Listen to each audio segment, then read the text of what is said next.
Okay. We're live. It's happening. All right.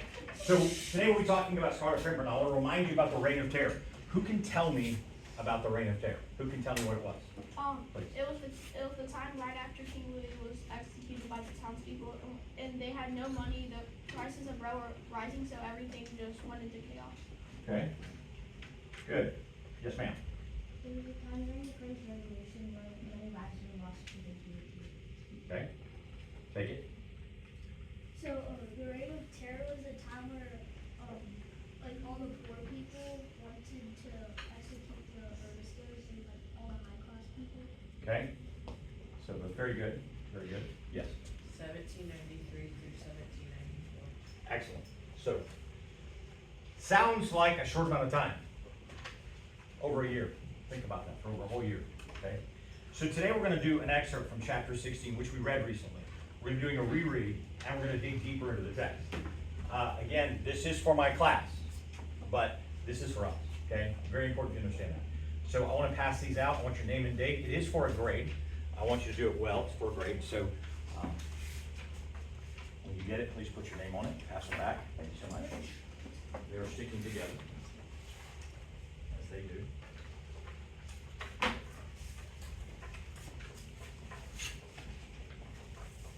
think that's 4. Thank you. Thank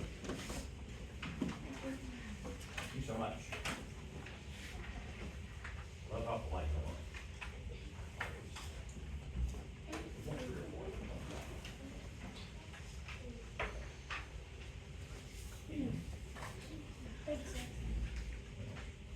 The good news is Snowden's absent.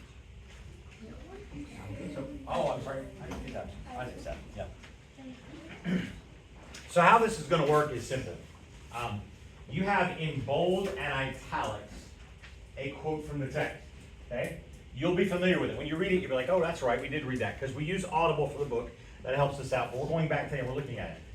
In my book, again, my book has different pages than yours. In my book, it's pages 155 through 157 is what we're looking at, these quotes. So the first quote begins, and it says, the moon had sunk low down behind a bank of clouds. In the east, a soft gray light was beginning to chase away the heavy mantle of night. He could only see her graceful outline now. The small queenly head, with its wreath of reddish golden curls and the glittering gems forming the small star-shaped red flower which she wore as a diadem in her hair. So we read this, and I don't know that you realize what's happening. I had a conversation with our other teachers who teach this as well, and I think we kind of glazed over this. We didn't notice. So I want you to think about it. And I've asked you 2 questions on this portion of the text. I want you to think about the word diadem. Some of you may be familiar with it, you may not. There's an old hymn that says, bring the royal diadem. It's an old word. So I want you to think about it. And why is that word used? What do you think it might mean, the word diadem? What do you think it would mean? A type of flower. Type of flower, good call. Yes? Like a symbol. A symbol, okay. That's very good. There's a symbol to it. Maybe an idol. Sorry? An idol, maybe. Okay. Okay, I see what you think then. All right. Good. Anyone else using context clues? Look at the words before. It says, he could only see her graceful outline now, her small queenly head with its reddish golden curls. It's describing her hair, and the glittering gems forming the small star-shaped red flower which she wore as a diadem. Okay? So a diadem has to do with the part that says queenly. A small queenly head. So a diadem, what would a queen wear on her head? A crown. So a diadem would be a crown. And so what is the crown she's wearing? The red flower. What is the red flower?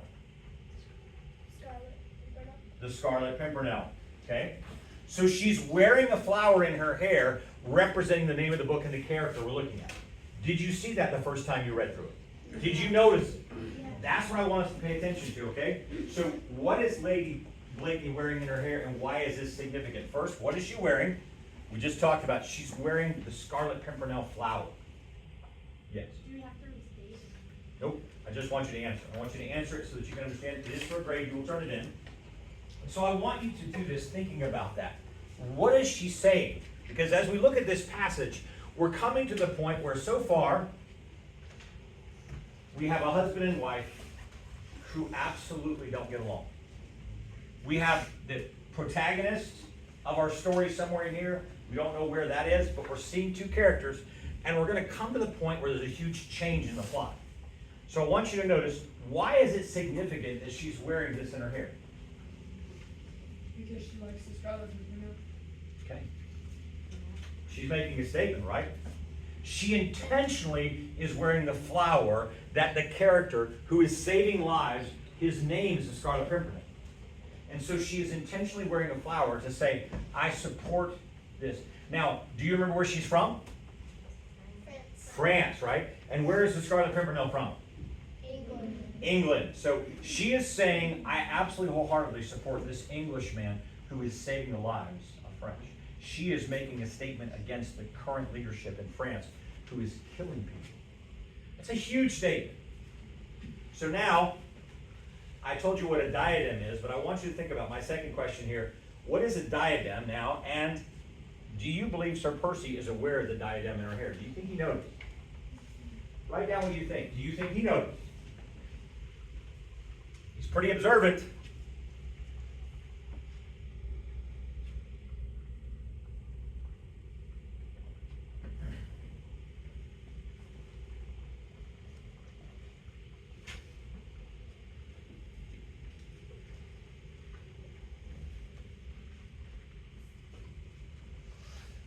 You have to be concise. I didn't give you a lot of room to write. And some of you like to write a lot. Here, be brief. Be brief.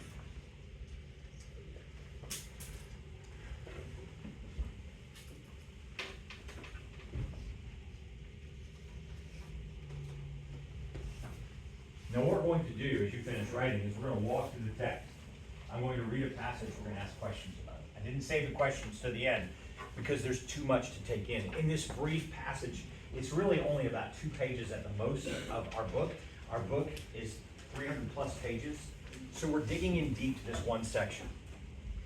So the next one I want to read with you is the next passage from the book. It says, 24 hours after our marriage, Madame, the Marquis de Saint-Cyr and all his family perished on the guillotine.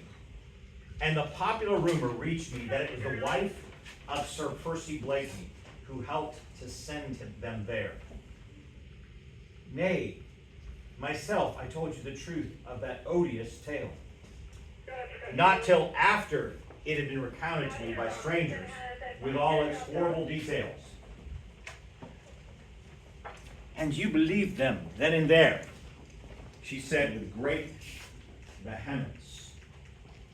Without a proof or question, you believed that I, whom you vowed you loved more than life, whom you professed you worshipped, that I could do such a thing so base as these strangers chose to recount. You thought I meant to deceive you about it all, that I ought to have spoken before I married you. Yet, had you listened, I would have told you, I'm sorry about that, I lost my place. I would have told you that up to the very morning in which St. Cyr went to the guillotine, I was straining every nerve, using every influence I possessed to save him and his family. But my pride sealed my lips. When your love seemed to perish, as if under the knife of that same guillotine. Yet I would have told you how I was duped. I, whom that popular rumor had endowed with the sharpest wits in France. I was tricked into doing this thing by men who knew how to play upon my love for an only brother and my desire for revenge. Was it unnatural? So here we have Lady Blakeney speaking, defending herself for the first time. Again, notice the pages we're on. We're halfway through the book, and we're finally hearing her side. So, what does she mean when she says odious tale? What does she mean? ridiculous would be one. Hideous. Hideous, that's pretty good. Pretty good. I like that one. Anyone else? What's the root of that word? Think about it. Ode. What would come after that? What do you think? Something that does not smell good. Odor is a good word that has a French root would be repugnant. It would be something that is just hard to believe. So as you think about that, it's almost unbelievable to me that this ever happened. That's what she's saying, an odious tale. And then using your context clues, the next word I want you to look at is vehemence. What in the world does vehemence mean? Hang on just a minute. I don't want to say your names on the video. That's why if I seem like I'm not saying your name, because I don't want to say my video, okay? So think about it. Give your friends a chance to think about what does it look at the words. Now, when you use context clues, go back and look deeply. And you believed them then and there. She said with great vehemence. Without a proof or question, you believe that I, whom you vowed to love more than life, whom you professed you worshiped, that I could do a thing so base as these strangers chose to recount. How is she saying that? She was like kind of offended and being kind of dramatic. And disbelief that Sir Percy still thinks it. So what can we use as a synonym for the word vehemence? Because it's not a common word we use every day, right? What word could we put in its place? Angry? I think that's spot on. With force, like, wait a minute. I find it hard to believe that you believed that. You said you loved me. And you, at a drop of a hat, you believed the first thing you heard about me? Yeah, she's quite upset. So look at the sentence before and after. Same thing, context clues. We're going to look at it. The word duped. You ever heard that word before? Duped? Have you heard it before? Okay, good. How many of you heard it before? Give me a thumbs up. All right. If you've never heard it before, give me a thumbs down. Okay. All right. Thank you. I appreciate it. That's very important because what are some good synonyms for this word? So look at it. Again, context clues. Yet I would have told you how I was duped. Now it's A-Y-E. That's I. It's pronounced I. And then I, whom that popular rumor had endowed with the sharpest wits in France. In other words, the other people. And she says here a great clue. I was tricked into doing this thing. So think about that word duped. Yes, sir. Fooled. Tricked, right in the text, yes. Okay? It's right there in the text. And that's why we use context clues. That's why we look in, around, and we look at it. Because as we read this book together, there are lots of words we don't get. And we have to look deeply to understand. Because if we don't take a look, we read over this and I watched y'all, and I heard other teachers say this was their least favorite chapter. Yeah. It's one of my favorite chapters because it's so pivotal in the characters. They're changing, and it's huge to understand that. So look at the sentences before and after duped I asked you to do, and you gave me good synonyms. So now, write a brief summary of Lady Blakeney's plea. What is she trying to get Sir Percy to do? Just give me a quick summary. What's she doing? Write it down for me. Write it down first. If you've not written it, write it. If you haven't, write it. Give me just a moment.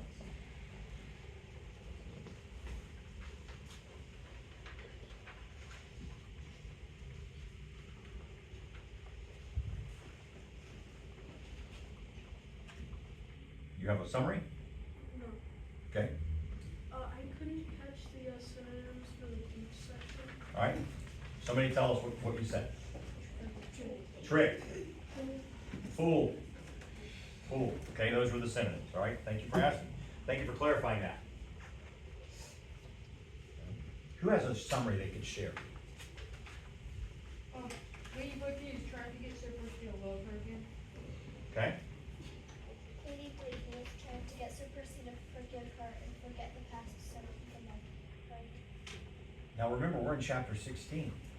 We've had 15 chapters of none of this happening, right? So what do you think? Lady Blakeney is trying to convince Sir Percy that that he didn't mean to kill the family and that he felt bad for doing it so that he would love her again. Lady Blakeney is trying to get Sir Percy to believe that she sent the marquis to